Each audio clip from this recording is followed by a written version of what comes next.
practice in New South Wales. I'm Astrid Perry from Settlement Services International, and I'm the manager of a small unit called Strategic Policy, which covers domestic and family violence. I will share the first part of this webinar, and then we hear from Tanya Smythe from Women New South Wales, and also Joanne Brislane from Our Watch. After a short break, then Juliana and Kruma will facilitate a panel of practitioners and project leads. Today's webinar looks at primary prevention of domestic and family violence, which is the result of a collaboration of practitioners that have come together to strengthen the primary prevention sector in New South Wales. And we'll hear about that collaboration in a minute after our acknowledgement. So I'll hand over to Shamila Fulton and also Monique Dam, who will talk about the collaboration and also do the acknowledgement of country. Thank you. Hi, my name is Shamila. I'm from the City of Parramatta Council. Can everyone see me? Hi, okay. So I'd like to, before we start, we had Auntie Kerry Kenton organised to do our welcome to country, but unfortunately she couldn't make it. So I'd like to acknowledge that we are all meeting on Aboriginal land, and I'm in Western Sydney, so I'm actually on Darug land. We'd like to pay our respects to our elders, past, present and future, and we'd particularly like to acknowledge the Aboriginal and Torres Strait Islander women who've come before us, who are currently working now in trying to prevent violence in their communities. We'd like to acknowledge and celebrate their work, and being non-Indigenous, work as strong allies to end violence in Australia and in Aboriginal and Torres Strait Islander communities. My colleague Monique, would you like to say hi, Monique? Thank you, Shamila. Welcome, everyone. Thank you so much for joining us today. We're really excited to be here with you. Thank you, Astrid Perry at SSI, for moderating the first half of today's webinar. So good morning, everyone. My name is Monique Dam, and I'm the Advocacy and Prevention Manager at Domestic Violence New South Wales. And we are the peak body for specialist domestic and family violence services across New South Wales. Shamila and I have worked together with Kirsty Burrow at Women New South Wales, Juliana Nukuma at SSI, Sarah True at No to Violence, and Matthew Ballane at Inner West Council to bring you this webinar today. And we really hope that you enjoy it. So Domestic Violence New South Wales and City of Parramatta Council co-convene the New South Wales Collaboration on the Primary Prevention of Gender-Based Violence. And we're a group of 20 organisations, including non-government, peak bodies and specialist organisations, local councils, academics, NGOs, and Women New South Wales, who have an interest in promoting the primary prevention of sexual, domestic and family violence in New South Wales. What we aim to do is to promote collaboration in this space, to share information, learnings and challenges, to strengthen the intersectional feminist approach to primary prevention, to build an understanding of the gender drivers of violence against women and LGBTIQ people, and to advocate for law and policy responses that address these drivers. So we're really happy to be here with you today, and we will be sending through a survey after this webinar. So if you're interested in joining the collaboration, you can let us know on that form. Shamila, was there anything else you wanted to add? No, we're good. Thank you. Okay, thank you. Back to you, Astrid. Yeah. Thank you, Shamila and Monique. That was a great overview, so we know where it's all originated from, and wonderful work from the committee that organized this. Thank you very much. As I mentioned before, we have two guest speakers this morning, And we will hear from both of them first before we address the questions. Please put your questions in the chat and we moderate them and then bundle some questions together because I'm sure there's similar themes. Then we ask them at the end from the chair. And also please, as usual, turn yourself on mute so we can minimize the feedback for everyone. Yeah, so I'm very pleased to introduce the first speaker, Tanya Smythe. Tanya is the Director of Women New South Wales, the lead New South Wales Government policy unit responsible for improving the quality of life of all women in New South Wales. Women New South Wales promotes gender equality and advances the social, economic and political status of women and girls of all cultures, ages and background. Women New South Wales is the New South Wales Government unit responsible for developing policy and strategy in areas of domestic and family violence and violence against women, rights and women's economic and social participation, and sexual assault and safety and justice for women. Women New South Wales is also a member of the New South Wales Collaboration on Primary Prevention of Gender-Based Violence. Tanya will be providing an overview of the New South Wales policy context for primary prevention work. Thank you, Tanya. Tanya? Thanks. Good. Yep, just unmuting and sharing video. Thanks, everybody. I'd also like to acknowledge that I'm joining this meeting from the lands of the Gadigal people of the Eora Nation, and I pay my respects to elders past, present and emerging, and celebrate the diversity of Aboriginal people and their ongoing cultures and connections to the lands and waters of New South Wales. So as Ash just said, I'm just going to give you a bit of an overview of the government activities in the prevention space. So firstly, New South Wales became a member of Our Watch on the 1st of July 2019. And joining Our Watch was a recommendation of the New South Wales Domestic Violence Death Review Team report 2015 to 2017. With New South Wales joining Our Watch, it helps us build on our existing awareness, education and prevention efforts across New South Wales and makes us a cohesive national primary prevention approach that tackles domestic violence head on. This sort of couples with other prevention strategies. So the New South Wales Government's Our Watch memberships are valuable investment to help us stem the prevalence of sexual, domestic and family violence. As a member of Our Watch, New South Wales Government provides input to the national agenda and engages with key advocates and considers opportunities to host prevention projects. This is in addition to funding frontline service delivery and as well as our membership with ANROS. The key strategy for the New South Wales Government is the New South Wales Domestic and Family Violence Blueprint for Reform, and that covers the years 2016 to 2021. So it expires next year. So primary prevention is a priority for the government and it's a key component of the Domestic and Family Violence Blueprint for Reform. The blueprint outlines strategies on preventing domestic and family violence, intervening early with individuals and communities at risk, supporting victims, holding perpetrators to account, delivering quality services and improving the quality of service and the system as a whole. The blueprint defines primary prevention as strategies where violence is prevented through changes to attitude, social norms and structures that underpin domestic and family violence. This is different to early intervention, which focus on intervening early with vulnerable communities so that population groups at higher risk of domestic family violence are identified and supported early. Some of the key prevention activities that sit within the blueprint is the release of the New South Wales Domestic and Family Violence Prevention and Early Intervention Strategy, which is again 2017 to 2021. Investing in primary prevention programs through the New South Wales Domestic Family Violence Innovation Fund.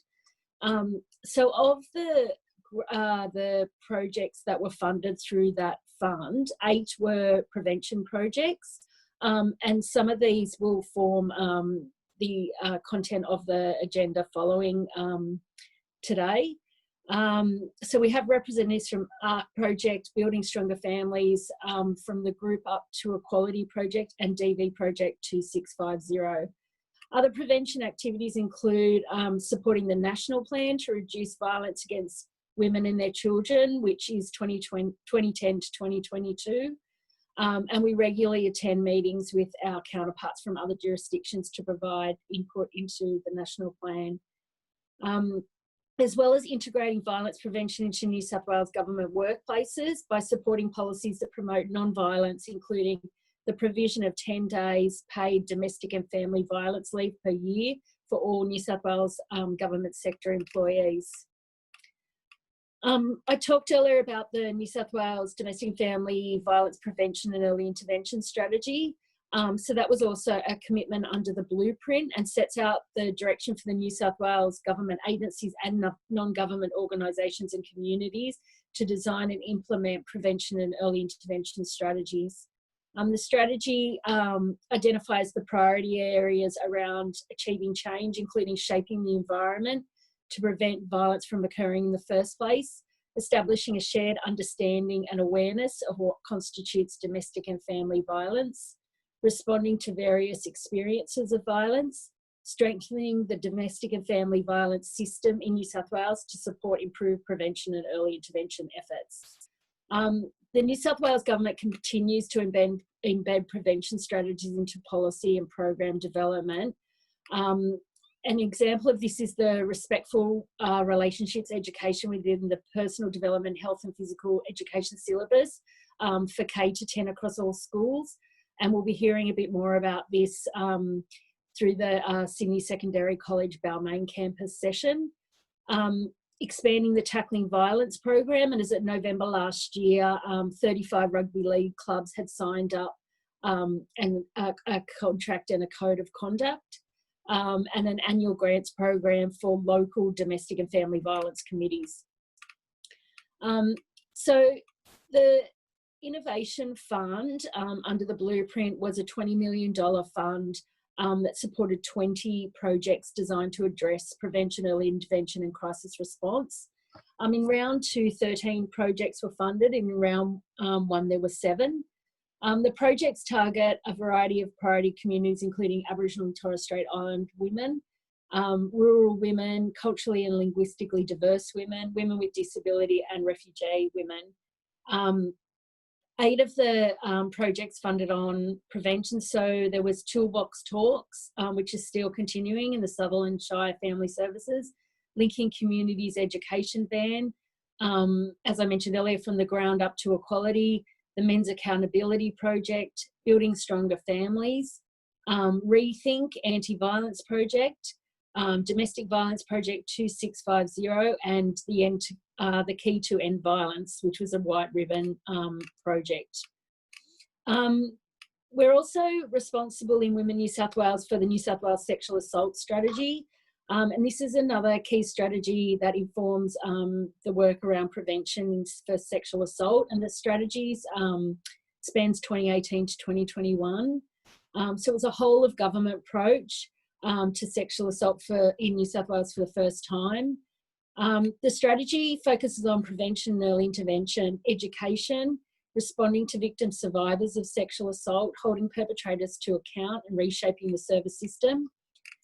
Some of the key priorities, activities under the sexual assault strategy include the delivery of successful community education program, #MakeNoDoubt, which was to raise the awareness of the importance of seeking consent. And I hope that you've all seen that around. So the first phase was a social media campaign in December 2018. And the second phase involved outdoor advertising around Sydney, and you may have seen that around train stations. We're working on the third campaign, and we have met with the Domestic Family Violence Sexual Assault Council around this and where the next campaign should be targeted. The New South Wales Education and Standards Authority is also currently undertaking a curriculum review, and input's been provided around the review to highlight the need to provide early age-appropriate education on the continuum of sexual violence and strengthening content on respectful relationships. So the sexual assault strategy is progressing well, and the majority of the 26 activities under the strategy are either underway or completed. And we're currently scoping what happens beyond 2021 with this strategy, and we'll be looking to consult with key stakeholders later in the year. So that's all from me. I hope that the conversations we have here today can create a better domestic family violence service system for women, men and children. I'm really interested in hearing the lineup of speakers and listening to the panel. I'll now hand back to Astrid, and I think she's going to introduce the next speaker. Thank you. Oh, thank you very much, Tanya, and you've been fantastic. You came in under time. Wonderful. It's been great to hear the overview and a reminder of the 3 key policy documents, like the blueprint, which seems a while ago now, the primary prevention strategy, and also the sexual assault strategy. And we very much look forward to hear of the projects in our panel discussions. Okay, thank you very much. We'll move on, everyone, and please put your questions in the Zoom webinar chat. Thank you very much. So we'll move on to Joanna Brislane now, which is our keynote speaker today. Joanna is the manager of practice systems at Our Watch, Australia's national foundation to prevent violence against women and their children. Having worked in this field in Australia and the Pacific for over 10 years, she is currently leading Our Watch's partnership with Universities Australia to develop a whole of institution model to prevent violence against women. Joanna has led work on implementing respectful relationships education in schools, as well as development of the workplace equality and respect standards and tools. She currently manages a team of staff at Our Watch responsible for prevention initiatives in schools, workplaces, sports and TAFE. So please welcome Joanna as a guest speaker this morning. Thank you. Thanks so much, Astrid. I'm just going to share a presentation with everybody, so I'll give that a go, and then hopefully maybe in the chat people can let me know if everyone can see it. So give me one moment there.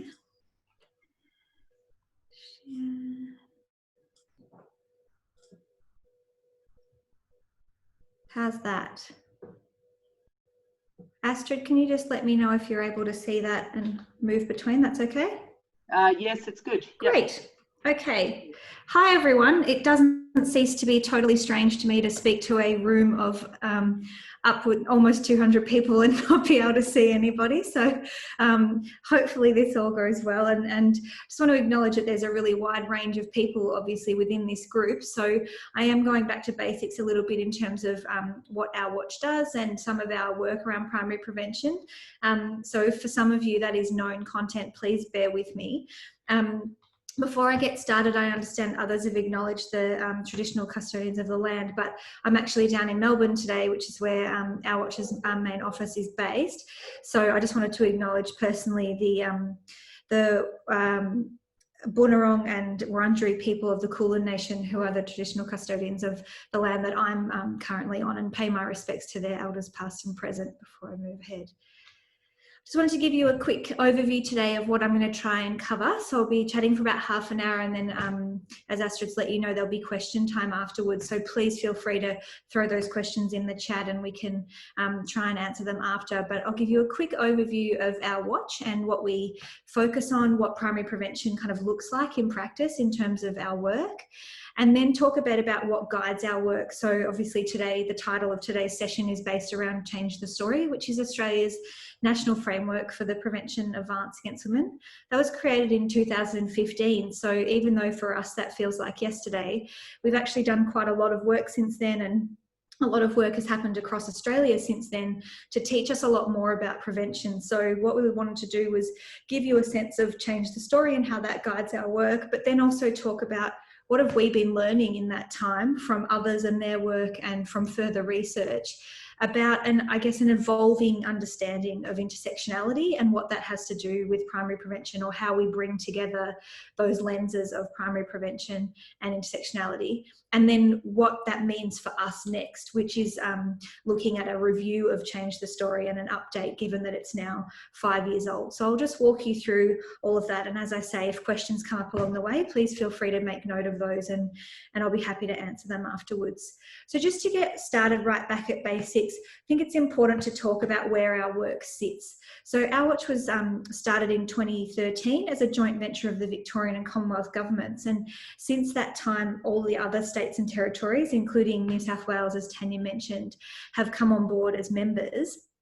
And what the mandate of the organisation has always been is solely to focus on the primary prevention of violence against women. So while we work alongside colleagues who work in the early intervention or response space, and have to always ensure the work that we're undertaking is has a foundation of safety in terms of response pathways, etc.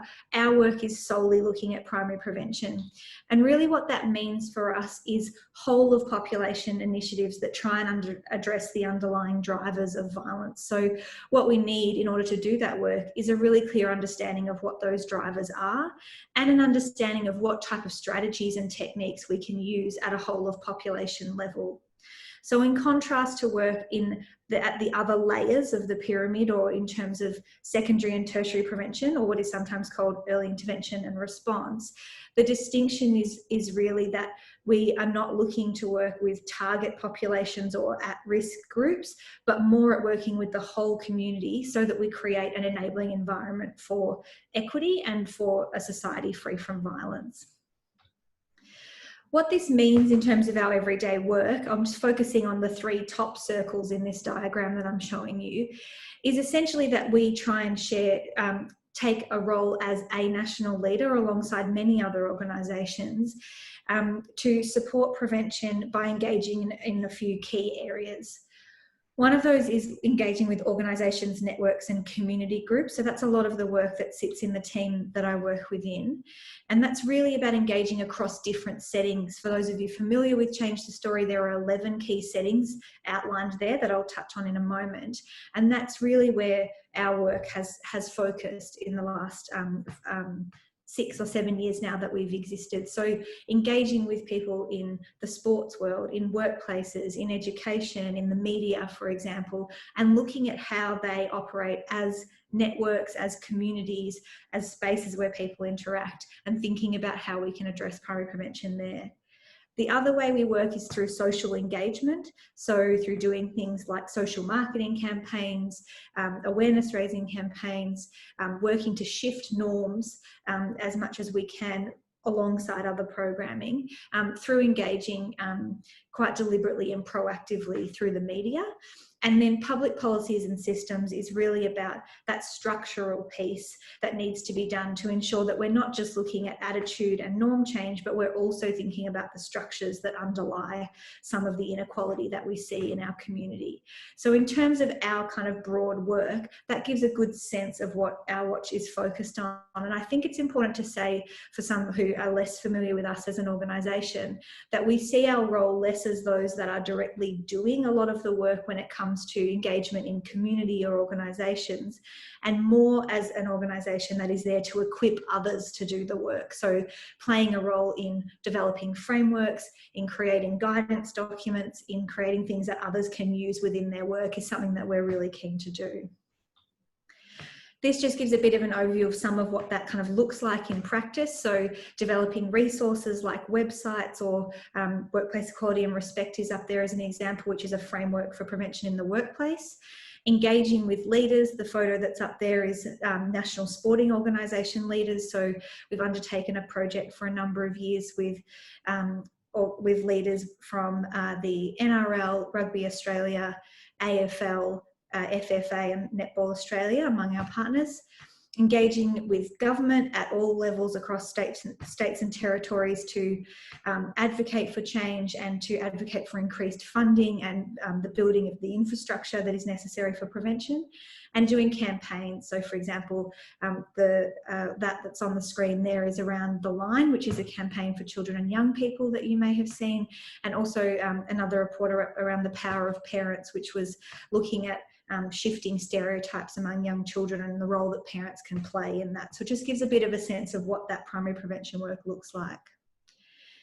So what drives this work? Where do we get our understanding of what we need to address in terms of primary prevention?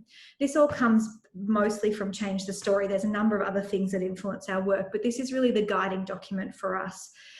Many people aren't aware that Change the Story is actually a world first document, in that it is one that no other country has a national framework like this. So it's a really exciting piece of work for us as a country to have, and for it to have brought together so many people around, one message and one understanding of what we need to be doing to address violence against women is, I think, really exciting. So essentially this document outlines what the evidence internationally and nationally tells us about what are those underlying drivers that we need to address at a whole of population level, and where are those spaces, those settings where we might need to consider doing work so that we shift that broader picture of violence across the country. So what that really tells us, and my sense is that a large number of you are aware of this, is that the gendered drivers of violence against women that we need to focus on, those things that the research tells us we need to direct our energy towards, are these 4 particular drivers. And really what they fit under the banner of is gender inequality, which sets the necessary context for violence to occur. So we need to make sure that we're undertaking actions that deal with the condoning of violence against women, so excusing or trivialising violence, with men's control of decision-making and limits to women's independence, so looking at the structural and the normative side of things that mean that we still have many more men in powerful roles in our community, in our political system, within households, etc. So at many different layers, what can we do to increase women's independence and their inclusion in decision-making? Stereotyped constructions of masculinity and femininity, which is really about looking at that rigid idea of men must be like this and women must be like that. And what we saw in the research is that it's not the stereotypes themselves that are the issue, but that rigid adherence to them can really be a big issue in terms of cementing there only being one way to be a woman or a girl, there only being one way to be a man or a boy, and that has really strong implications for the way that we interact and for gender norms. And the last one is disrespect towards women and male peer relations that emphasise aggression, which is essentially about the way that we unfortunately sometimes see men bonding through using disrespect towards women. And I say sometimes because it's important to acknowledge that that's not the only way that many men bond, and that there is a lot of positivity in male peer relations, but also what we unfortunately see is that as a specific driver, this is something that can lead to violence occurring, and that really all 4 of these things create what we would call the necessary or enabling environment for violence to occur, which is why we focus our efforts on addressing them.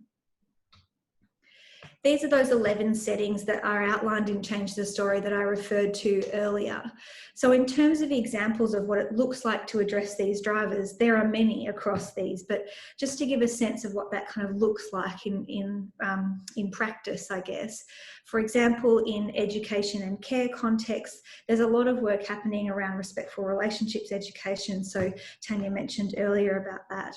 That is really looking to help young people in those formative stages unpack gender stereotyping and consider what that means for them in their relationships and in their interactions with others. It also, for example, in sports and leisure, there's a lot of work that's being done around considering the way that particularly men in male-dominated sports bond, and there's a lot of conversations around locker room talk. So there might be projects that look at, for example, looking at creating a new normal by role modelling positive ways that men can talk about women, can engage with each other, etc. Workplaces is a great example of where people are looking to address a multitude of drivers, but for example, around limits to women's independence and men's control of decision making, there is a lot of work in workplaces around considering things like family leave and flexible work and how that can have an impact on women's level of financial independence, on the gender pay gap, on the degree to which, for example, men in families take up family unpaid care responsibilities in the home, such as caring for children, and the impact that that has. So that's a really key space in that regard.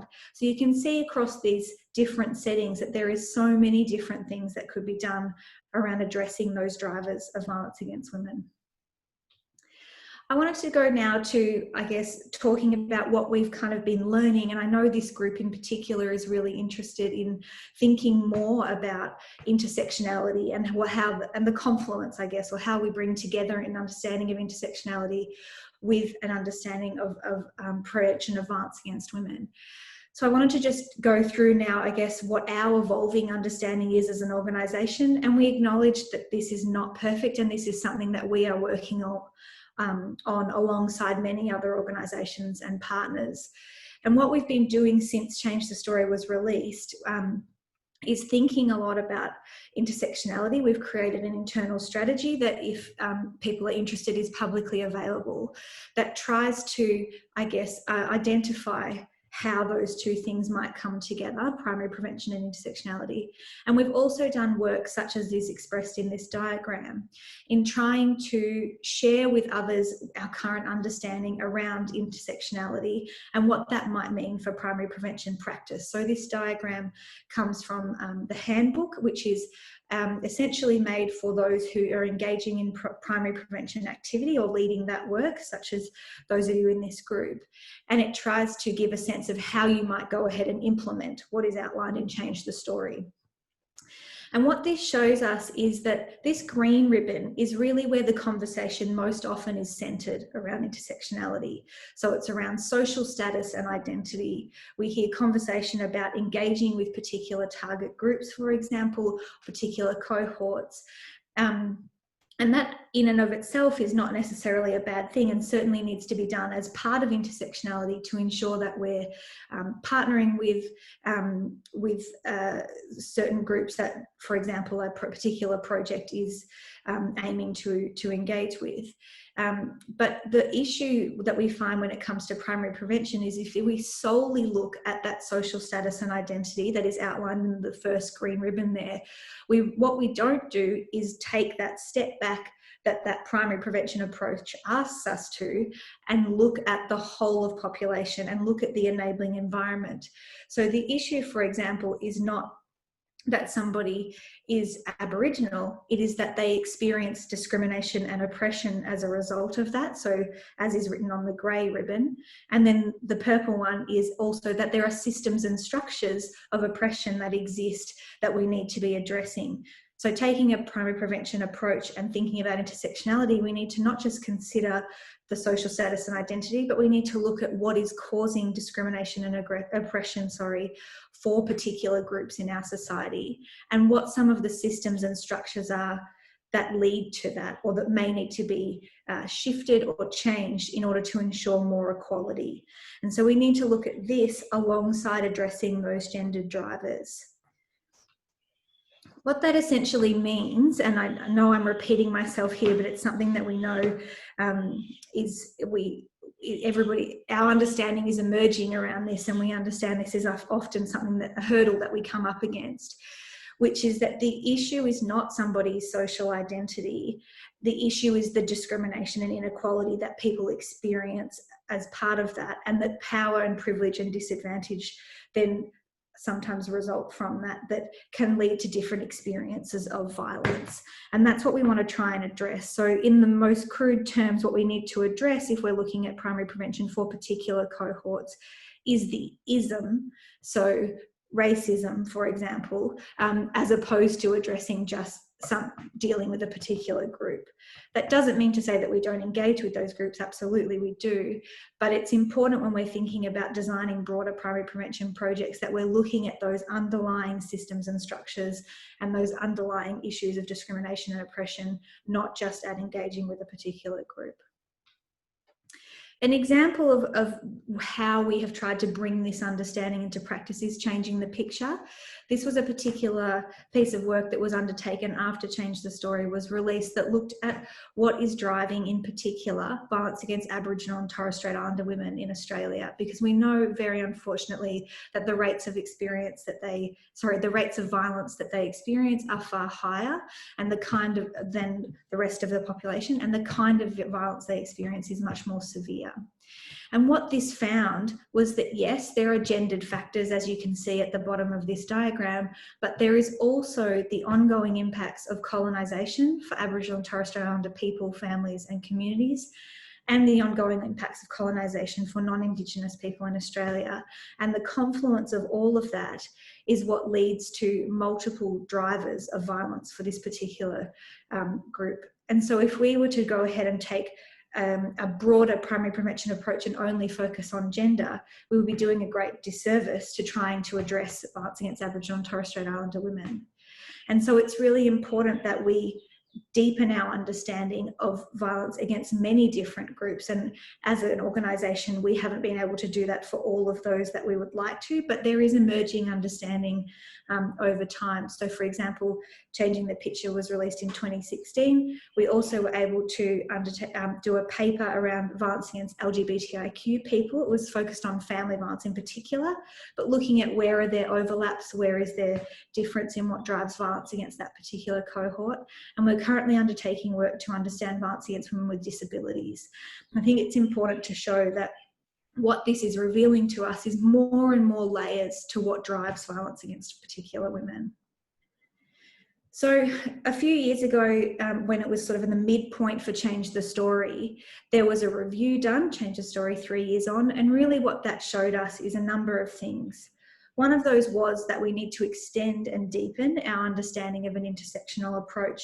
And I think we could say this as our watch, but also as a whole sector. We also need to look at the workforce shortage as a real challenge. So across the whole of the country, what support is available to those people who are working on primary prevention? What training is available? How many of them are there? There is simply not enough people to do the important work that we know needs to be done on primary prevention.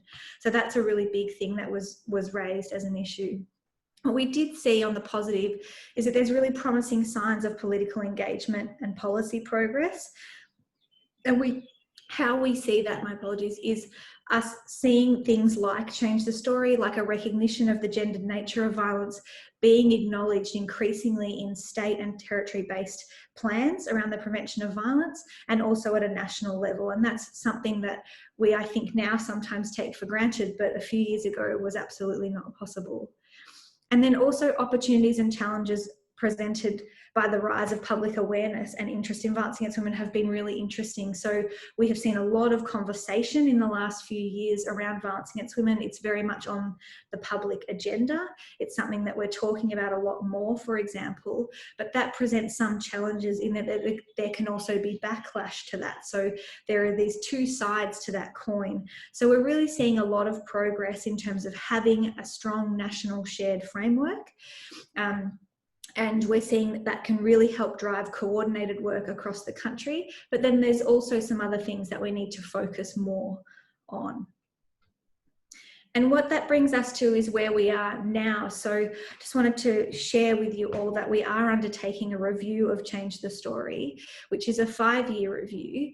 And really what that's looking to do is update what have we learned across the country as a sector, as our watch in the last 5 years, and how can we make sure we integrate that into our understanding of what is necessary within a shared framework. We want to review the key publications that we have put out in that time and make sure that that is woven in. So for example, we recently put out a paper around masculinities and engaging men, and we'll be looking at weaving in what we have learned around how to engage men and having a more nuanced conversation around masculinity into the next version of Change the Story. Likewise, we'll be doing that with our emerging understanding of intersectionality and how that interacts with primary prevention.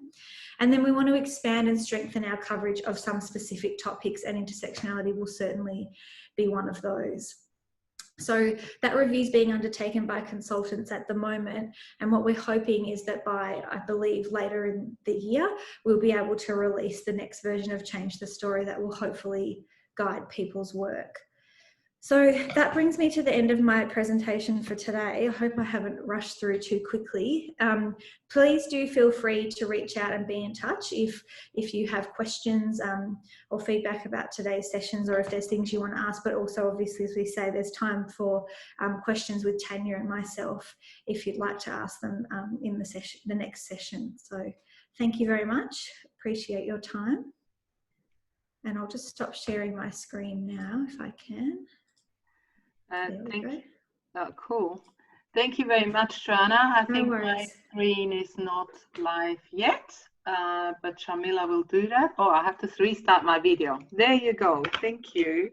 It was a very interesting presentation, Joanna, and it took me, back to revisiting some things again, as I've, it's been a couple of years ago that I've been reading Changing the Story.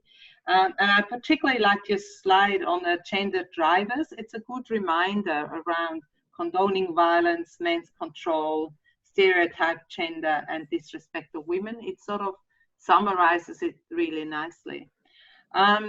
We haven't got many questions yet, so I might just gabble on a little bit longer, if that's all right. Actually, if you don't mind, we do have quite a few that have come through, so I can start. Okay. Oh, good. Yeah, we do. For some reason I don't seeing them. So no trouble at all. We've had some questions around men's behaviour change programs. In particular, Sylvia is interested to understand the ways that we, as a community and industry, can acknowledge that men's behaviour change programs are about holding men accountable for their violence, that they're about keeping women and children's safety at their core. And more specifically, as it relates to changing the stories, can men's behaviour change programs be sort of part of that, or how can they be part of that conversation? So this would be to Tanya as well? I would say this is to Joanna. Okay. It's interesting, we were actually having a similar discussion yesterday, and I think actually for us, in terms of having our focus squarely on primary prevention, so we would consider a men's behaviour change program to be early intervention or a response. And so in terms of how much that will be, I guess, integrated into sort of suggested actions that might come out in the review of Change the Story, I would actually not expect that to be reflected that strongly. That is, I'm not deeply engaged in that process, so I may be wrong there. But what is important to look at is a focus on perpetration as opposed to victimization. So for example, what we hear a lot is conversations that focus on why women might experience violence rather than shifting to why a man in a particular situation may choose to use violence. And so what we're trying to do in terms of what I was saying about integrating more from Men in Focus, the paper that has been released around engaging men and around masculinity, is try to integrate a lot more of that understanding around what are those enabling environments that sit around certain men who choose to use violence, and how can we look from a primary prevention perspective at addressing some of those things that lead to violence being used. So we wouldn't go as far, I don't think, as starting to speak directly about men's behaviour change programs. We would leave that to our expert colleagues at organisations like No to Violence, but I think we will be talking more about masculinity and about perpetrators and about how we can look at the enabling environment that sits around them from a primary prevention perspective. And perhaps as a slight follow-up to that, someone was asking where they might be able to find that Men in Focus paper, and I presume it's probably on your website? It is, yes, but I'm happy also to quickly find it now and pop a link in the chat box. So, okay, or perhaps after the break. Yes, if you'd like. No worries. Another question that's come up is, I guess, quite topical, and the question is, how can Our Watch work with political leaders to stop the use of gender-based slurs against women politicians in Parliament, yes. which I guess speaks to that kind of community attitudes and beliefs, but I'll let you respond to that, Joanna. I wish, I guess there's my answer and then there's Our Watch's answer.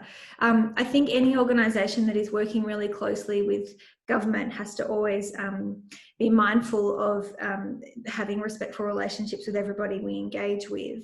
And sometimes that means that we are not doing direct work with governments, but rather engaging with them to try and encourage them to fund other programs, for example, or to ensure that there is the right policies and structures in place. So actually at the moment, we're not doing direct work around that issue by engaging with governments or with political leaders, but we would certainly hope that the work that we're doing in separate spaces, like through the media, whether that's through reactive media, responding when an event happens, or through the proactive work we're doing around social marketing, we're really hoping to try and raise that as an issue, and we're really encouraged when we see a lot of other organisations speaking publicly about how unacceptable that is and how that feeds into a broader continuum of disrespect and violence against women. So we're not engaging directly on that, but it's certainly something that we see as an issue, and that we would really hope our work is kind of enabling and encouraging others to raise as much as possible.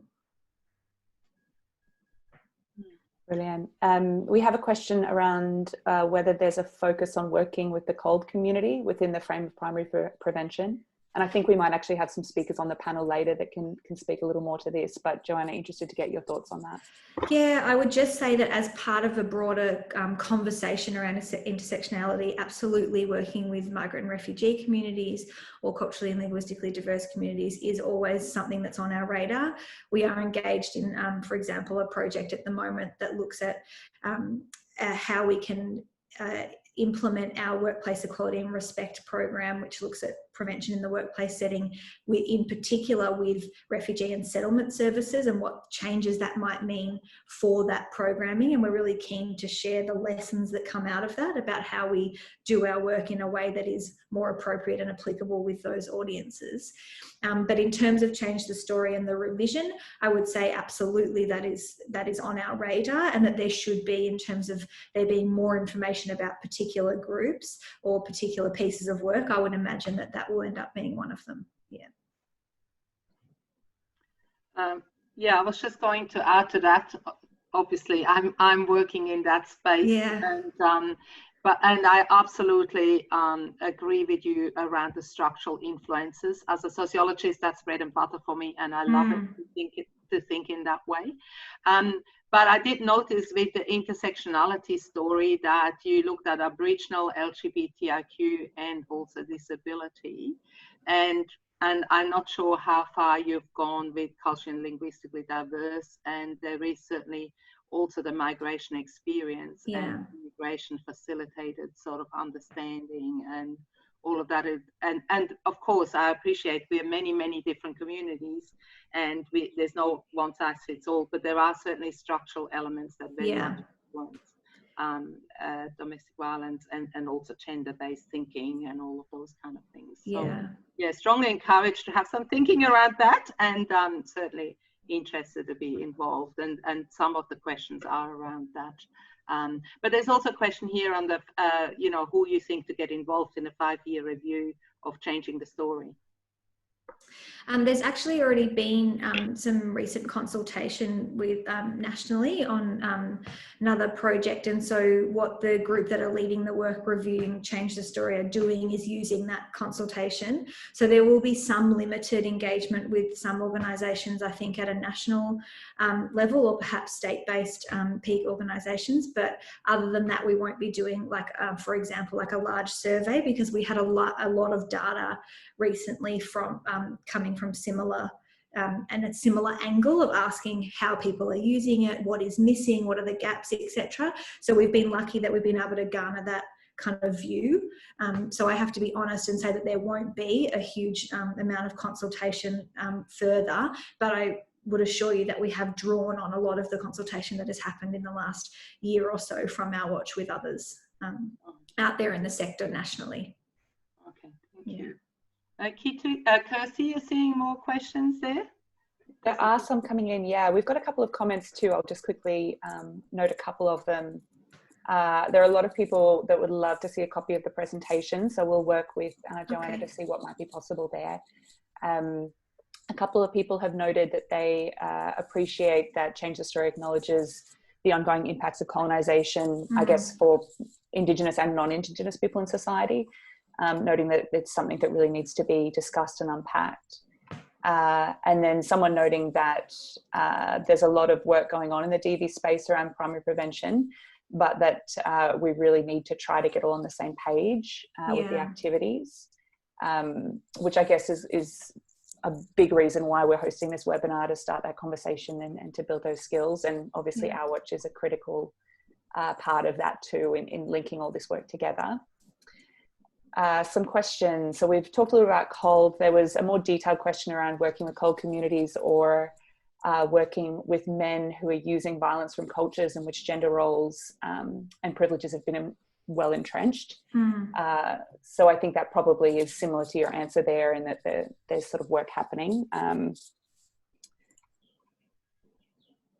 I think that, just to comment on that, I think that's something that we always struggle with, or that is always a challenge, that we have to be careful that we don't posit a particular culture or a particular background as being kind of responsible for gender inequity or for the choices of men who use violence who happen to come from that community, because our interactions with particular communities to date have really shown us that, just like in any society, there is a spectrum of people and beliefs within that community, and there are some who might use a particular religious background or tradition, etc., to justify a particular negative behaviour, and there are others who absolutely wouldn't.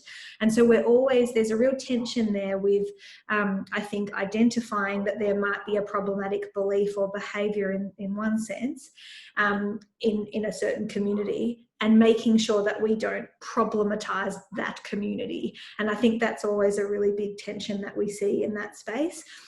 And so we tend to take the view of going back to the fact that that work has to be led in partnership with organisations or groups who are from that community, who understand that culture, who can lead the work themselves, but that we need to focus on addressing those particular drivers, and how their manifest is so different in any different culture. And I say culture very broadly, not just from a religious or ethnic sense, but in that there is a culture in one suburb to the next, or one school to the next, or one workplace to the next. So that's certainly a really big tension for us looking nationally, is the diversity of the cohort that we have to engage with when we talk about whole of population work.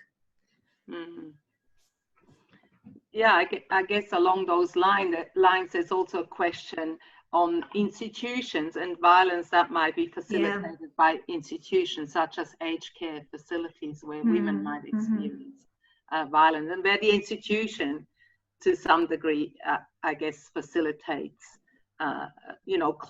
closeness and rules and all those kind of things. Is there a plan to kind of look at settings as well, institution settings such as Yeah, it depends on the work. So because our mandate is around violence against women in particular, rather than family violence more broadly, that's also another thing that we've been looking at quite a lot. So there was a piece of work, for example, undertaken around elder abuse.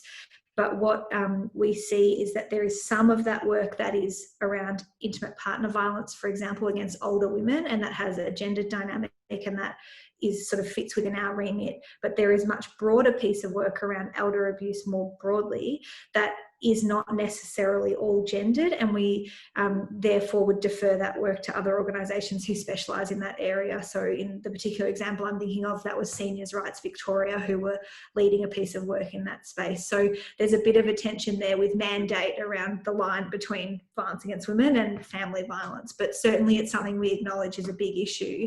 And in everything we do, we're trying to look at the structural side of things, the institutional side of things, as well as the norms that interplay at that interpersonal level. And perhaps related, there's a question around financial institutions as well, regarding the disproportionate advantages, I'm struggling over my words, but disadvantages of women over a lifespan within the kind of financial space. Is that connected to your work as well?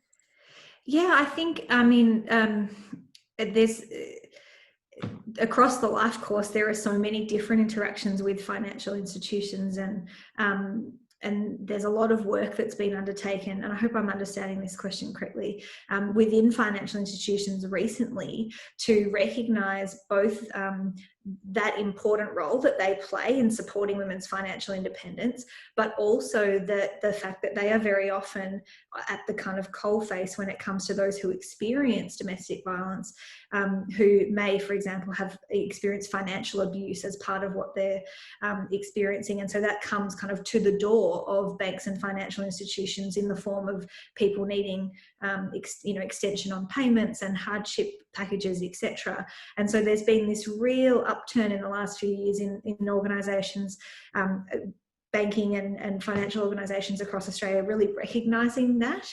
And so, for example, we're about to undertake some work with Commonwealth Bank, who have a really strong focus on preventing domestic violence and financial abuse in particular, because they're seeing what an important role that is, but also because they recognise that they are a huge employer and that they have a direct role in many people's financial independence. And so they're looking at their products and services, so directly towards clients. They're looking at themselves as an employer and towards their employees, and they're looking at their clients in the sense that there may be some who experience different forms of violence. And they're hoping that what they do is, or what they learn about best practice can be shared with other banks and financial institutions, because there's certainly a lot of interest in that space. And to some degree, you would also call that early intervention, I suppose, some of that work. Yes, certainly that any of that that sits at that end of those, customers experiencing hardship as a result of financial abuse, for example, very much. And the work we're doing with them more sits at that other level of what can they proactively be doing to promote gender equity amongst their staff, but also through their products and services. Yeah, that's interesting. Couple more questions. So an encouragement about the cultural privilege, and where it intersects, of course, using money, power, privilege, and particularly around the sort of Anglo men's sort of club sort of relationship stuff. And just some interest, what you think around the cultural privilege, which sort of fits a bit within colonization, within other power structures. Absolutely. I think, broadly, and this is my sort of inkling at this point, we don't as yet have the revision of Change the Story, so I have no sense of what it might look like. So this is more me than our watch. But I don't think we can possibly have the conversation around intersectionality and the prevention of violence without talking about power and privilege. It's certainly a very active conversation that we have amongst our staff every day, and when we talk about intersectionality in particular. And so I think that will be quite a clear framing, and that's certainly the way that we approach looking at intersectionality. It's not about identity, it is about that level of power and privilege that is afforded to some and not others, and for whatever reason, and that can change in different situations and over time, etc. So my sense is that that will be a very central concept in the revision of Change the Story, such that we can still have that very important conversation about gender and the way that feeds into power and privilege of particular people in our society, but we can also have the conversation around other forms of oppression and discrimination that may also shift the balance such that we don't have equality and that violence occurs. So I would say that's definitely going to be something that comes out strongly. Okay, cool. So there's a couple of short questions, and then we'll hold it there. Okay. So one of them is the consultation for refugee and newly arrived project still open, and can we contribute? Unfortunately, no. It's a project that is wrapping up and was only based in Victoria, but certainly it's something that we're hoping to share the findings of. And so once that something is shared around that, we would be really open to getting in touch and trying to chat to us about that, or learn more about that if you are interested too. And the other one is sort of two-pronged. What is your evidence around social marketing campaign and whether they work for gender drivers? And then the other question, related to it with COVID, is it sensible to also go more online and have more campaigns that are online campaigns? Yeah. I think the evidence around social marketing is growing and changing all the time in terms of, and I mean that for all public health kind of issues. But for us, and something that is outlined in Change the Story, is that yes, social marketing can have an impact, but only if it is done alongside other approaches that seek to make change. So it's kind of taking that multi-layered approach, such that if, for example, a young person goes to school and has respectful relationships education, lessons that help them in a sort of safe way unpack gendered norms, etc., and then they go to footy training and there is something happening there, or some kind of conversation about respect, or there is role modeling of really respectful behaviour, and then they see some social marketing around that. There's this confluence of all of those things. And so what the evidence to date kind of tells us is that absolutely standing by itself with nothing else around it, social marketing won't have the impact that we want it to have in terms of shifting the norms and structures that we need to change to address violence.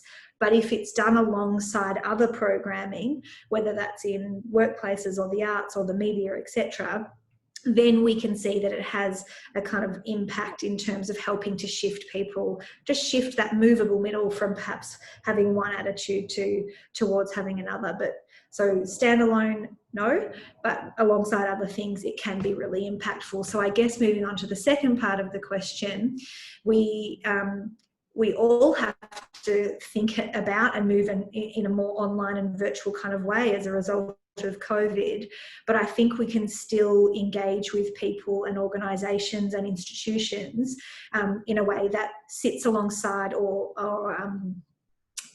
reinforces the messaging that is in social marketing. So direct engagement, training through a webinar like this, for example, that still has a different kind of feeling and a different level of interaction than just seeing a campaign might. And so that's where we can maybe kind of look at the still doing that doubled approach. Yeah, to enhance the impact. Okay, we need to leave it there with the questions, everyone. Tanya, I would like to give you an opportunity to respond to, because there might be some things in there that you felt you'd like to respond to. Oh no, I'm happy to go to break now. That was really interesting. Thank you. Okay, so then you know, at last, or not least, I'd like to thank Tanya Smythe and Joanne Bristlane for all their work in preparing for our presentations. The interesting presentations, they were very enjoyable, and I certainly you know, updated my learning and feel a little bit more informed. So thank you very much for participating this morning. We will take a 5-minute break now so that we can convene the panel and you can have a little break to yourself, and then please log back in or stay logged in on some which will facilitate. Well, it's been lovely. Thank you. Thanks, Astrid. Thanks, everybody. Welcome to the panel and for facilitating the panel. So Juliana, you want to introduce yourself and then start up? Yes, I do. Thank you, Astrid.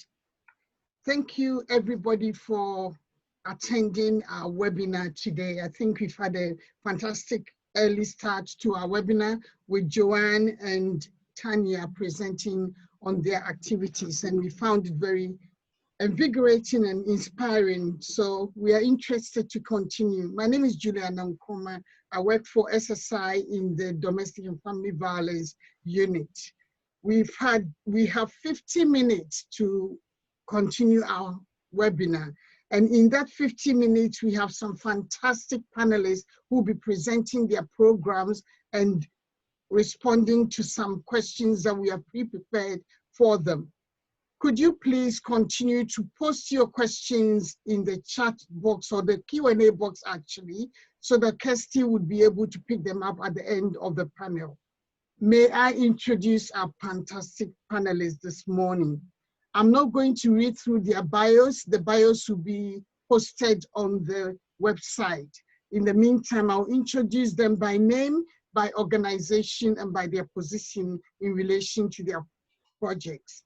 So our first group of panelists are from the Men and Family Center, the ARC Gender Relations Project, and I will introduce to you from that team, Hunter McBride, Sarah Jury, and Lisa McPhee.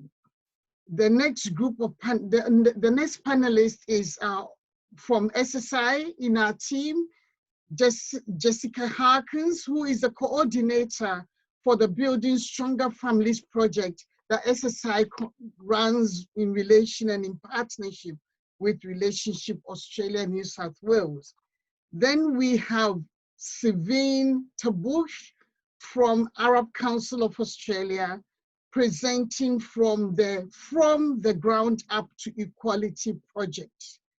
Then in the next, we will have another panelist from the Wagga Wagga Women's Health Center and Wagga Wagga Council. And this presentation will be based on the DV 2650 Whole of Community Approach project. And Marina Bilosova will be the presenter from that group. And then our last panelist is Shiri Hinchi, who is the head teacher well-being at the Balmain campus of the Sydney Secondary College, and she'll be presenting on the Respectful Relationship Education Project. Whew, that's a lot of presenters. So if you are ready and our panelists are ready, we will go ahead with the questions and answers.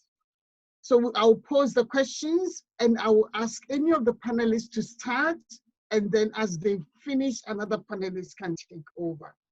Our first question is around your journey. As a worker and as a participant in the projects, can you share your journey of learning about how gender inequality is linked to gender-based violence? Who would start us off? Okay, panelists, I'm going to do this. I'm going to ask the ARC program to start us off with this question. Hi, thanks, Juliana. My name's Sarah Drury. I'm one of 3 project coordinators and facilitators of the ARC Gender Relations project at the Men and Family Centre in Northern New South Wales. We're funded by the Women New South Wales Domestic and Family Violence Innovation Fund, Round 2. And just before beginning, I'd just like to acknowledge the Widjabul people of the Bundjalung Nation and pay my respects to their elders past, present and emerging. The Bundjalung Nation is the land that I am on today. My interest in primary prevention of domestic and family violence grew out of a long history of activism and working towards social justice and cultural change in various different settings. And in more recent work history, I was working in a women's domestic violence court advocacy service, doing domestic and family violence advocacy and response work. Then I did some brief work as a men's behaviour change facilitator. And I applied to work on this current project because I felt that I wanted to address violence from another angle, choosing to engage with the prevention of violence at its source rather than work that responds to the impact of violence or work that attempts to intervene and reduce the existing risk. And they're the previous types of work I had been engaged with. But I feel that all kinds of anti-violence work are absolutely essential, and I'm really motivated to continue my work in this area. Thank you, Sarah. Thank you. Could I ask Hunter to go next? Thanks, Juliana. I too would like to acknowledge the traditional custodians of the land that I'm on, which is the Widjabul Waible people of the Bundjalung Nation. And I'd just like to acknowledge that on Aboriginal land, sovereignty has never been ceded. In terms of my journey around this, to be honest, it's definitely been shaped by lived experience of domestic and family violence, which shaped my world as a child. I am very lucky to have a staunch feminist for a powerhouse mother, and so she taught me about, watching her taught me about community organising.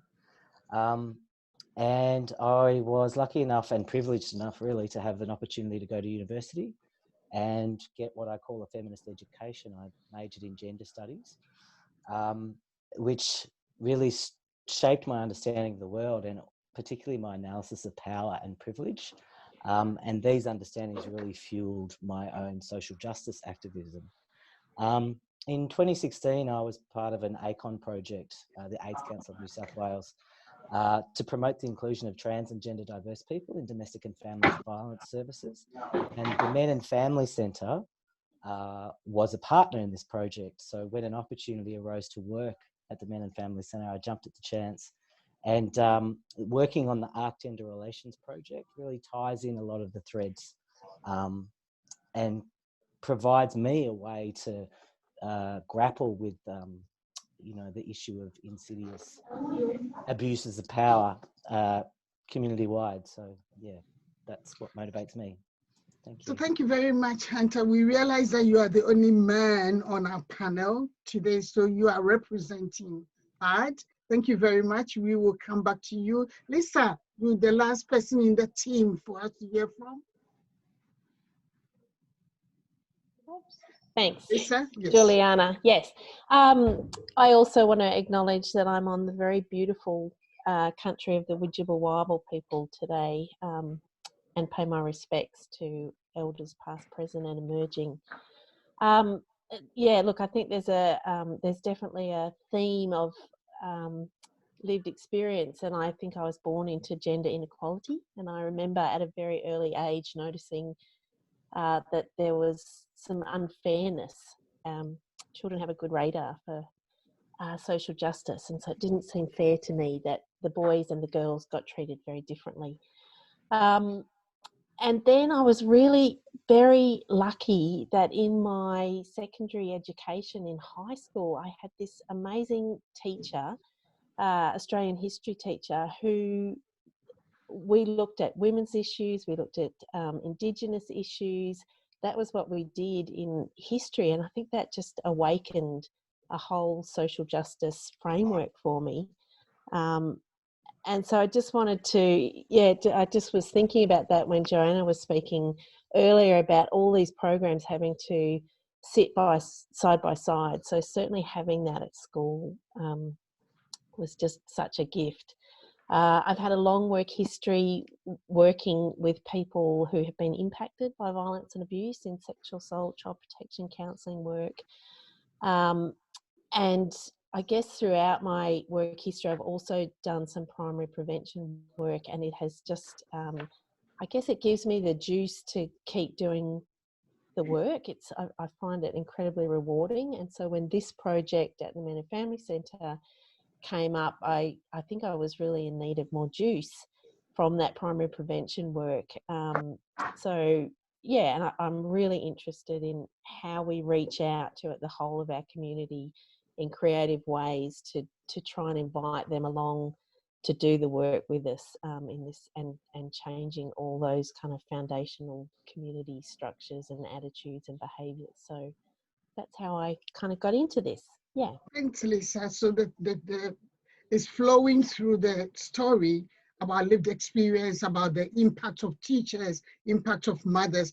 If I'll pick on that issue of impact of teachers and pose this question to Cherie. Is Cherie online with us today? Cher's actually having some IT problems, so we're working through that right now. All right, we'll get back to Cher. Thanks, Monique. We'll go to Jessica. Jessica from SSI. Jessica, you're welcome. Hi, yeah, I'm Jessica from SSI. I'd also like to acknowledge the traditional custodians of the land on which I am today and on which we all meet. So I'm on the land of the Gadigal people of the Eora Nation and acknowledge the elders past, present and emerging. In terms of my journey for understanding the connection between gender inequality and domestic and family violence, journey is definitely the right word. It took a very long time for me, what felt like a long time, to understand the link. There's a lived experience for myself as well, and feminism was a very dirty word in my household, so it took me years to be able to feel comfortable to call myself a feminist. I'm quite comfortable with it now. But I think that's one of the really difficult things about primary prevention, is that it actually challenges each of us individually. It calls on me and it calls on you.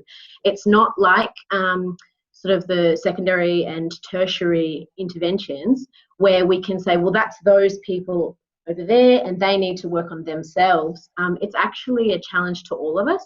And I think that's what's so hard and why there's a lot of pushback with primary prevention, is that it forces me to challenge my own beliefs. It forces me to look at my own relationships, my own upbringing. And so it took a long time. For me, there were definitely teachers and colleagues as well who really helped me to see those connections between gender inequality and domestic and family abuse.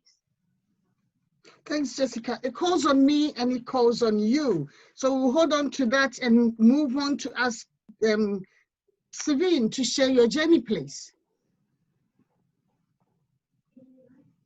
Savine? Yes. Good morning. Morning. Hello, everyone. I would also like to acknowledge and pay respect to the traditional owners of the land, past and present. My name is Savine, and where do I start? I come from an extremely large family, and I grew up with, 4 brothers who thought it was their role to protect me and look after me. So at a very young age, I realized that gender inequality and the way the positioning of girls and boys were very clear. I was also very lucky to come across some really sound people who helped me achieve and progress into the support. I've always enjoyed discussions in regards, why is it happening? Like, why is the community struggling with gender inequality? Why do we have to always fight for our rights? So on a grassroots level, when I started working with women, it was always the hidden aspect of their issues that I would be working with, that they weren't able to pursue education, they weren't able to share finances or share, in building the house. It was always the men. So we kind of, like, gender inequality discussions were always happening in regards to getting the women to understand about gender inequality, so we can pursue in planning the case planning the situation that she's in or presenting to us. So from a very young, from a very grassroots level, I had this issue with gender, and the opportunity came with Arab Council for me to project manage from the ground up and work with workshopping gender inequality. It's a huge discussion. We've just started to test the material, and we've kind of completed the program, and it's in its last stage of developing. So yeah, that's pretty much. Thanks, Stephen. We will come to the project in a minute. In the meantime, let's talk to Marina Bolosova. Yep. Hello, everyone. I also would like to acknowledge traditional custodians of land on which I am today, Wiradjuri people, and pay my respect to elders past, present, and emerging. So my name is Marina, and I'm a project manager for equity team of the DV project 2650 here at Wagga City Council. So my journey actually to gender equality is, this is my first experience. I did in the past, obviously, experience probably personal sexual harassment, discrimination based on, I guess, my region and nationality.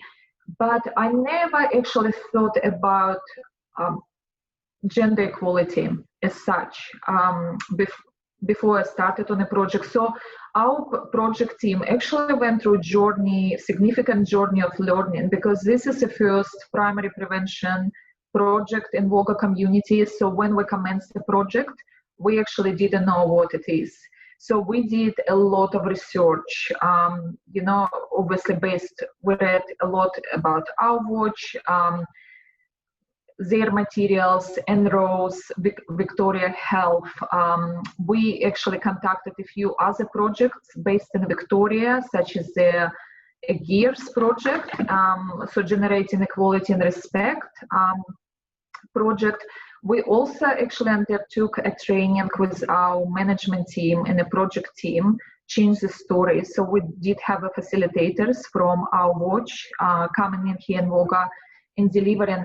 And I think the biggest challenge for myself and the project team at the early stages of a project was understanding that how gender drivers, in one hand, or disrespect towards women actually leads to violence against women in another. That's a lot that we struggle on to start with, and that's a lot of things that I noticed that even our staff, when we talk to them at first about gender equality and how it originates, what supports that environment of violence, actually struggling with this notion. So that would be my journey. Thank you. Thank you, Myrna.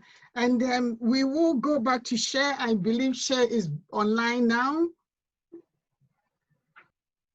You there, Cher? Okay. Yes, sorry about Cher, that. That's okay. It's lovely to have you.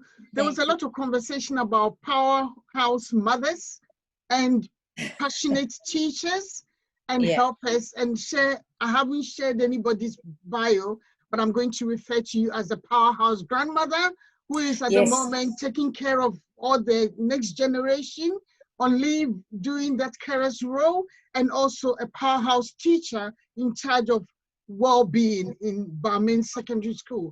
Could you tell us about your journey to understanding the link between gender inequality and gender-based violence? Sure. I'd like to acknowledge that we are meeting on, that I am currently living and benefiting from Gadigal land, and I would like to pass on my respects to leaders emerging and past.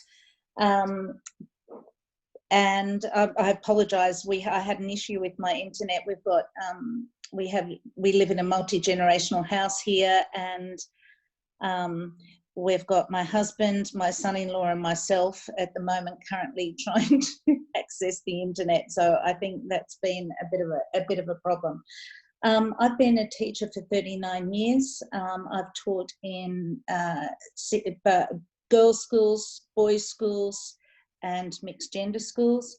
I also spent 9 years teaching in juvenile justice units with young men, young male offenders, and I guess, you know, part of what's brought me to looking at doing respectful relationships education is just seeing, you know, the way that if we don't do something early and help educate our young men and our young women about respectful relationships and all the things that involves, that they go out into society with you know, maybe poor role models, maybe you know, having difficult situations, and having some clear, explicit, concise education around respectful relationships, especially in areas of consent and what that looks like, what it sounds like, I think is essential in sending out our young people equipped, you know, to be useful, happy members of society. Thank you very much, Cher. So we go round again. Thank you to all our panelists, because the journeys, even though they're very different, they're pretty similar, and it's brought everybody to a place of passion about gender inequality in relation to gender-based violence. Would you be able to tell us, how does your work, your current work on gender inequality, challenge the gender and intersecting drivers of sexual, domestic, and family violence? How does your work challenge the gendered and intersecting drivers of sexual, domestic, and family violence? We will start from the back. So we'll start with you again, Shep. Look, what we have at Sydney Secondary College, Balmain, is we run a whole school wellbeing program. You know, where relationships, respectful relationships, sexual relationships is part of teaching about those as part of our PDHPE curriculum. But what we knew was that explicit teaching and talking to students about consent and about what that looked like was certainly not part of that role. And what we found with the Love Bites program was that it's the only time, our kids have said to us, it's the only time ever for many of them that anybody even talks to them about negotiating consent or what that will look like or what it doesn't look like. And if we're getting that from 15-year-olds, at what point do they get that information? At what point do they hear girls talk about their experiences, other boys talk about their experiences in a safe environment? So for us, the Love Bites program that we've been running within our wellbeing program that we run with our Year 10s has been, I think, you know, I preface it when we start saying, I think this is probably one of the most important things that we will ever teach you at school. And giving kids that safe environment to explore that stuff. And the Love Bites program is a strengths-based program that looks at students being able to look at certain situations, formulate ideas, run those ideas off their peers, but also it brings in really important links, community links. We link, the program brings in a number of presenters who are experts in the area, and that has two really important roles. One of them is to communicate to students that we think that they're up for the task. We think that you know, we're not just going to bring out you know, these airy-fairy facts. These are people who work on the ground who will tell them, you know, tell it like it is to them, and I think that's very important. But also it also allows them to, if something's happening for them in the home or that they don't necessarily feel comfortable with discussing with ourselves at school, and that's quite a possibility, that it gives them that that network. It introduces them to the network that allows them to maybe reach out and feel that they're not alone, but providing that safe environment, i.e. a school that they know. Teachers are also in those sessions, so that their teachers that all have a wellbeing focus and that have been trained in the program. So it sort of provides that really safe environment, I guess. So that's for us, I think. Yeah, that's the work we've been doing specifically around gender-based violence. Thank you very much. Thank you. I've got a few questions, so I'm beginning to run over.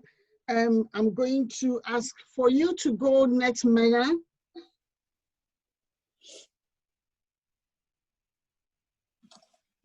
Thank you, Mena. Yeah, thank you so much. So our project is a whole of community primary prevention approach, So we actually focusing on the 3 pillars in our project is organization-wide change.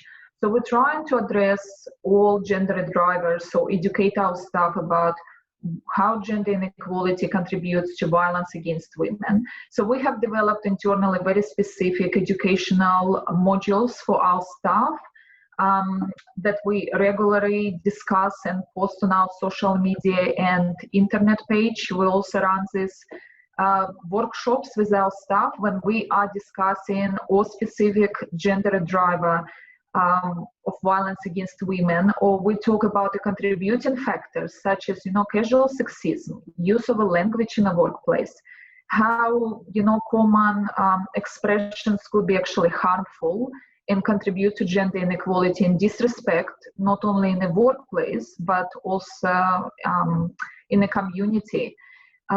Also internally, if we talk about one of the gender drivers of violence and men's control of decision making and limits to women independence in public and private life, we actually focused a few internal initiatives around bringing more women to run for councillors or through council selection.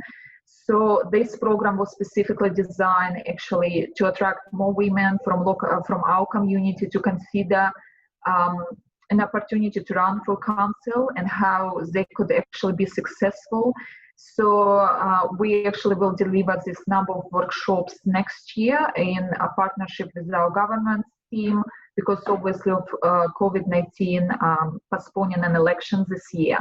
Another initiative, once again, to address the specific gender drivers was around creating holistic initiative for women at council to actually develop skills that would actually assist them in their professional and personal life. And we talk here specifically about financial knowledge, because we know that women struggle with not only probably understanding, but managing their superannuation. So we try to actually look at these barriers that women, face in our community, in the workplace, and how we can actually address them and support women with this, gaining this knowledge and skill. Another very important focus area of our project is actually community campaign. And we running right now very successful community campaign where we actually focusing on a gendered, rigid gender norms and stereotype, and it's called Reflect Respect campaign. It's a lot of information. If you go to Reflect Respect website, you can find a lot of information. And we actually issued a modern day guide for gentlemen. Want to show that to you. Once again, it's a different tips, what we call them tips. They talk about do and don'ts. They talk about different scenarios that everyone actually in the community could be faced with. How can they actually challenge traditional gender norms and stereotype? Another focus area for us is the sector engagement. So we are engaging with the certain settings with the schools, primary and high schools, in running equity for respect project, where once again through art, creative art, we actually engage with students just to discuss the topic, what gender equality is, how do they view respectful relationship, what does it mean to them and to their community. And the outcome of that specific project, actually we want high school students, based on the posters that primary school students have created of their understanding and interpretation through art, what gender equality looks like through a poster design. Design students, high school students will work with engineers and creatives actually to create interactive installation piece that would be positioned in a prominent area here in Volga. So once again, as we'll create that longevity of a project that, its community can get together, discuss a project, discuss a specific artwork. Another focus area, we also work closely with Southern Sports Academy here in Volga, and yesterday we launched a site of e-learning modules for their athletes. So this specific module has been designed in partnership with a primary prevention specialist from Victoria that assisted us.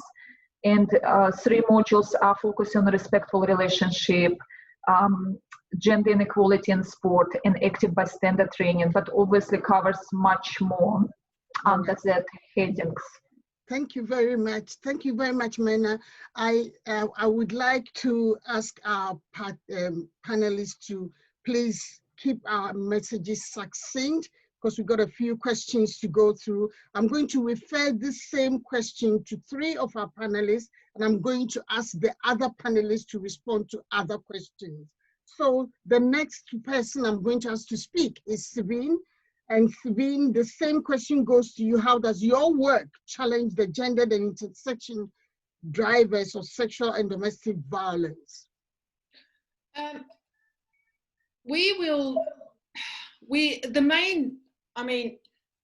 main outcome of the program and what we want to work with is we want to achieve a positive change in the attitudes and beliefs, and to those that support gender equality.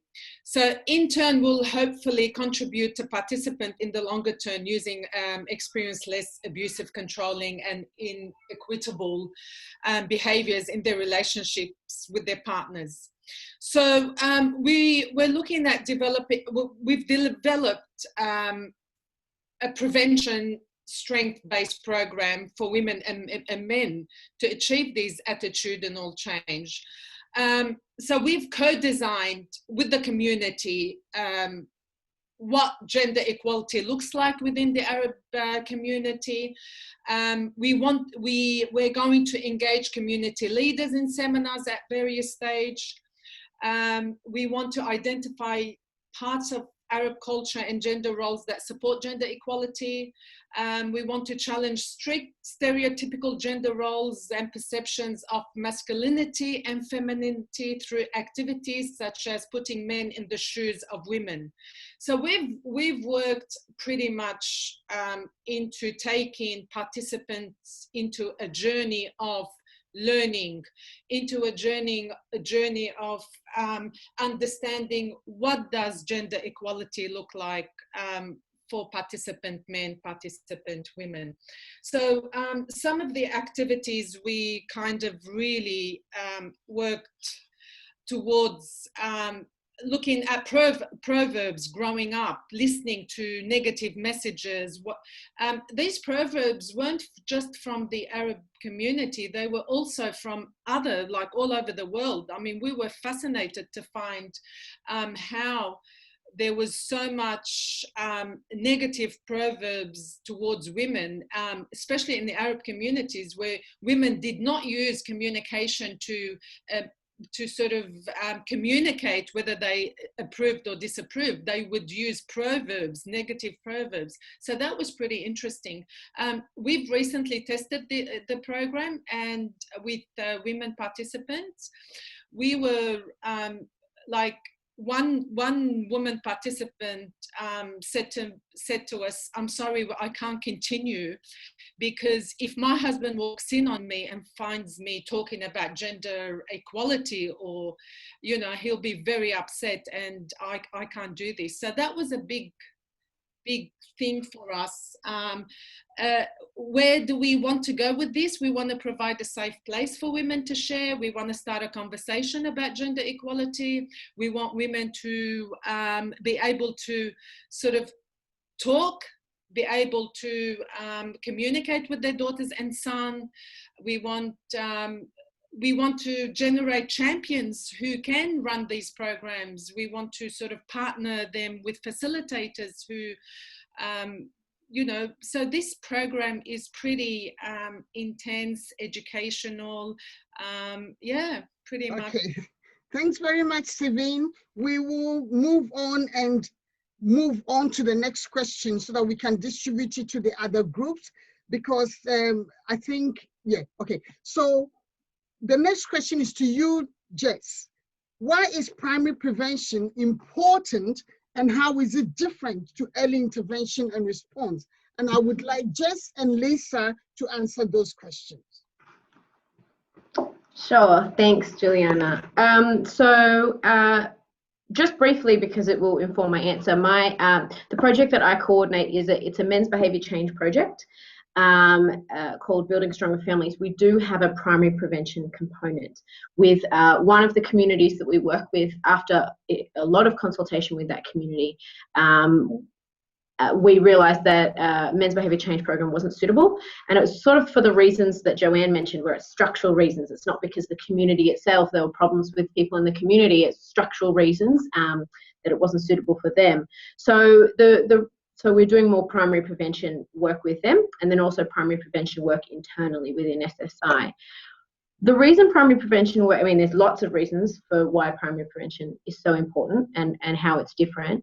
One is that it challenges all of us, and I think that's what I said earlier. It's so important that we see that domestic and family violence work is not out there only. It's all over when we start to realise that gender inequality is the major driver. The other reason is that if we only work on response, we're never going to solve the problem, because it's going to just keep being created, because the conditions that create domestic and family abuse will not be changed. So if we don't work in primary prevention, we will keep having to pour millions and billions of dollars, and we need more in that sector as well, but into the response sector. So we really need to work on primary prevention. I think it's very well said by one of my staff he said, in my community, we want gender equality for our next door neighbour. Not for our family, not for our household, but for our next door neighbour. And I think that we see that, I don't think it's just in his community, I think that we see that in all of our communities, in all of our workplaces. So it's important that primary prevention is integrated, that we're not organisations that run response projects or even primary prevention projects and don't do primary prevention work within our organisations ourselves for us.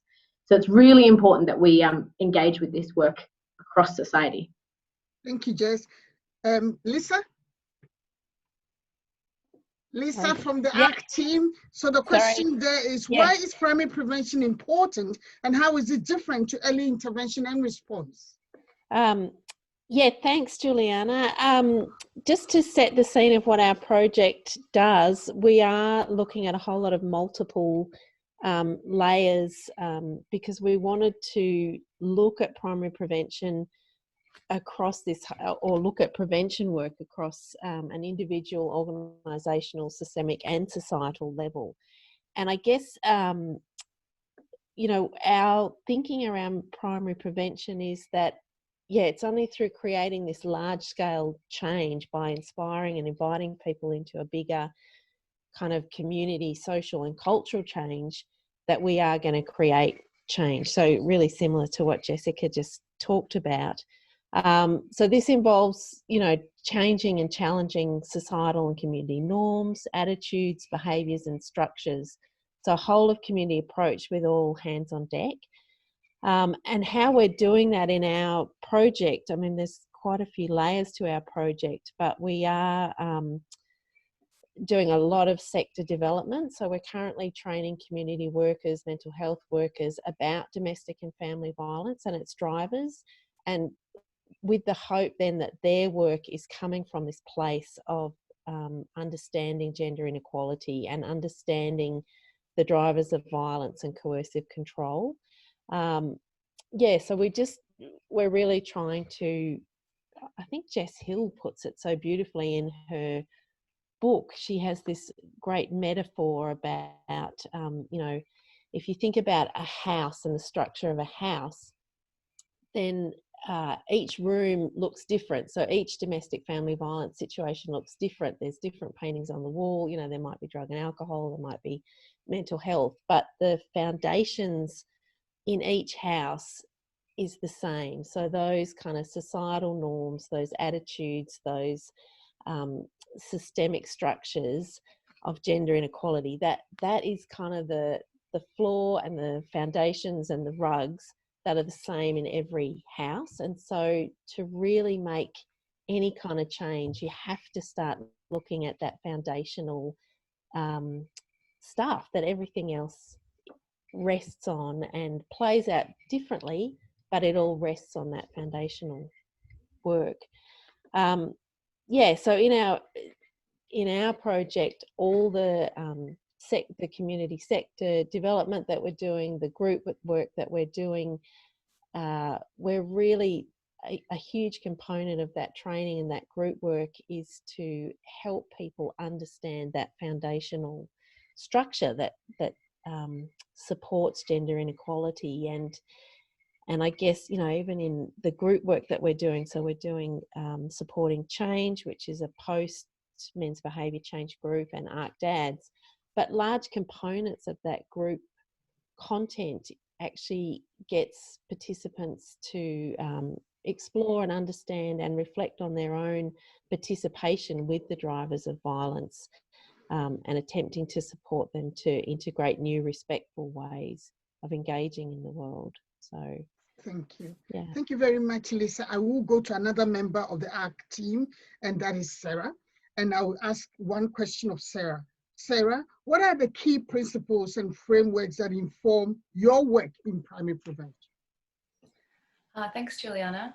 Well, I guess it's worth saying we work broadly within a strong social justice framework, and very much working within our What's Changed the Story, which has influenced us from the beginning, and we're making use of the Our Watch resources. And within that, our work is also influenced by gender transformative interventions. So the 5 key points of a gender transformative framework are to apply intersectional feminist principles and practice, to focus on both individual and structural sources of inequality, to understand that gender transformative practice is a process and that it is relative and context specific, to challenge binary ways of thinking, and to take the time to recognise the practitioner in the practice. And these points are actually directly out of a resource called Towards Gender Transformative Change, a guide for practitioners, which is a Women's Health Victoria knowledge paper from December last year. Yeah, so we really do a lot of reflective practice in working with the community of practice group, and also within our own organisation, on that point 5 there as well. But yeah, we've been working a lot around thinking about binary structures and how that gender binary really supports to create a hierarchy that exists in gender inequality. We also, I guess, yeah, within that we focus on intersectionality, which is a part of gender transformative work. So we look at multiple lenses of power. We focus on accountability and safety. So we sit within a men's behaviour change organisation. So we're influenced by that men's behaviour change accountability work. And we also use trauma-informed practice. So acknowledging that many people causing harm have also experienced harm at some point in their lives. Thank you very much, Sarah. I'm going back to you, Hunter. And Hunter, I want you to be the one to lead our conversation around what can we all do as individuals and organizations to help prevent gender-based violence? Thank you, Juliana. So at the base of it, I really think that there's a real need for an honest reckoning with privilege and entitlement across all the levels, in terms of, if we think about a socio-ecological model, about across all those different levels: individual, organisational, community, systemic, structural. And picking up on what I think it was Jessica that said before, basically this sense of, you know, it's about me doing my bit, it's about everyone doing their bit. So really that sense of community responsibility. And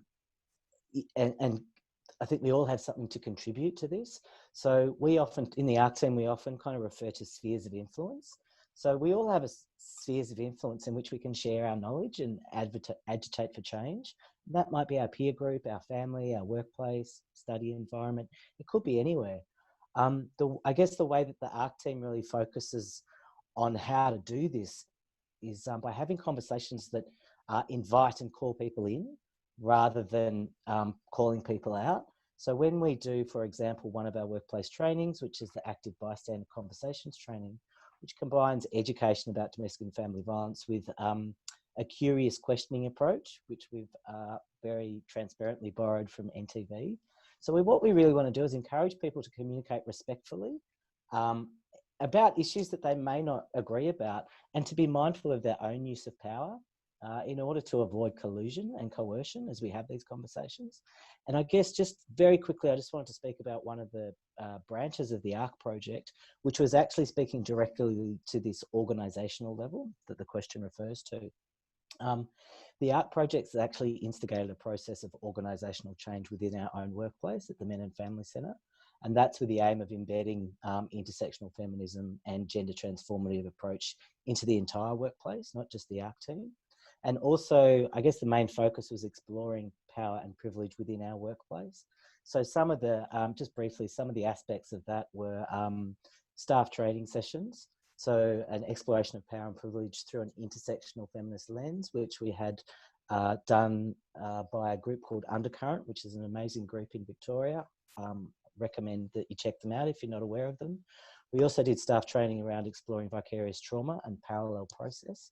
The ARC team then delivered an LGBTIQ training within the workplace, really around thinking about how these issues of violence impact that community in various ways, and really encouraging people to think outside the gender binary. There was also facilitated team reflection days to consolidate the learnings of the training. And this whole kind of process across over 6 months also informed the Men and Family Centre's strategic planning process. So yeah, I just wanted to give a bit of a snapshot of what has been happening in our own workplace and our own organisation as an example to answer that question. Thank you, Hunter. I realized that by looking at my clock, I've run 2 minutes over time. So what I'm going to do is let you stay there, panelists, and get on to Kirsty. Kirsty, do we have any questions at all? We do have a couple that have come through. I'll just call out too that in the text box, there have been a couple of links shared that are getting a lot of love, a consent campaign video and a link to the Reflect Respect website. So check those out. One question came through.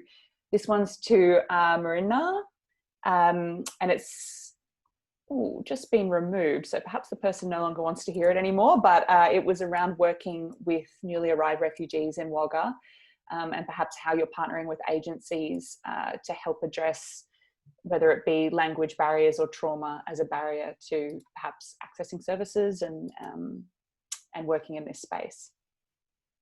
Yeah, I think the question is more about, obviously, we are working in a primary prevention space, and actually we engage through our project, we engage in with number of organizations across Wagga as a part of our steering committee. So we do have a CEO of multicultural councils that actually are working directly with the refugee groups in our communities, and they are aware of the work that we are doing. Okay. Thank you. There was also a question around love. There's a couple of questions that have come through around love bites, but one that directed to Cher, I hope I'm pronouncing that correctly, around getting love bites into schools and kind of how people might overcome barriers as youth service support providers to get access to schools to facilitate love bites, whether you've had any interaction with that. Cher? Yes. Look, sorry, I was just trying to type, I saw that question, I was just trying to type an answer, because NAPCAN have mapped the outcomes of the Love Bites program against the outcomes of the PE outcomes, and so that's very helpful for schools when we have a really crowded curriculum. Schools are very busy places. We get a lot of, you know, we're places of education and we have curriculum to deliver, but of course other things are really important. But it's vying, it's the push and pull of what's most important that in a limited school day that we can offer. So if you could get in touch with NAPCAN and get them to like let you have a copy of their mapping of the outcomes, appealing to schools and saying, look, this program, if we present it, will assist you to deliver outcomes that are already in your curriculum. I think that's helpful. Also,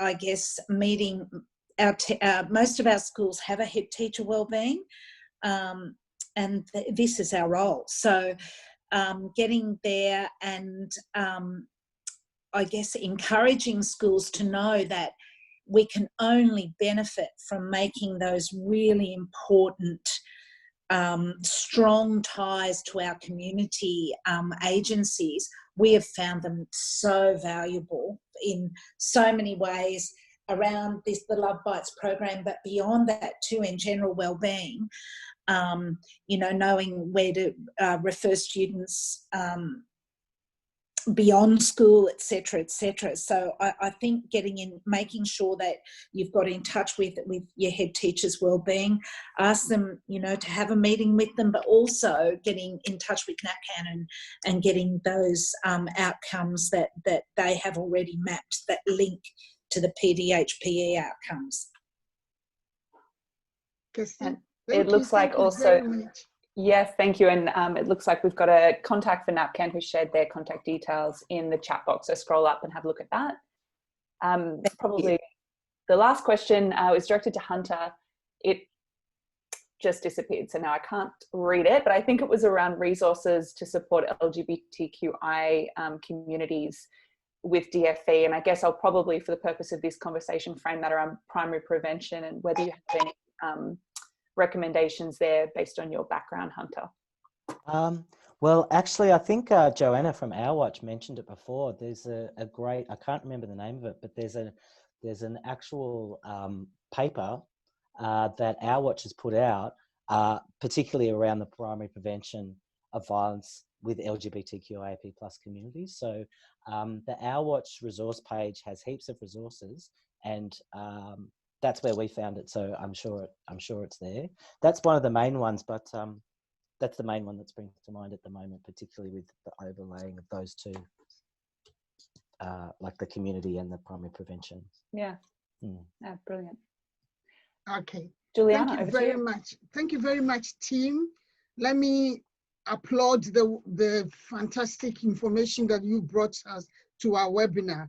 Let me thank Hunter, Sarah, Lisa from ARC Gender Relations Project. Let me thank Jessica Harkins from SSI Building Stronger Families Project, and Sivine Tibush from Arab Council from the Ground Up to Equality Project, and Marina Bilosova from Wagga Council, and Cher Hinchin from Sydney Secondary College. You have given us fantastic information to build on our knowledge. Thank you very much. Shamila. No, I was just going to do a quick wrap up to thank everybody who's participated and who's attended. We're all really heartened by the fact that 192 people attended this webinar at one point, and you've had some fantastic questions and participation. Thank you to Juliana and Astrid for co-chairing, and Kirsty for wrangling in all our questions. And and we look forward to hopefully building onto this into the future. And please watch out for your inbox in the next couple of days. We'll be sending you an evaluation survey. Please fill it out so we know how well we went or where we need to improve. That's it. Thank you. Thank you very much, everybody. Bye, everyone. It's been a pleasure. Thank you. Thank you. Great. Thank you. Thanks. All the lovely questions.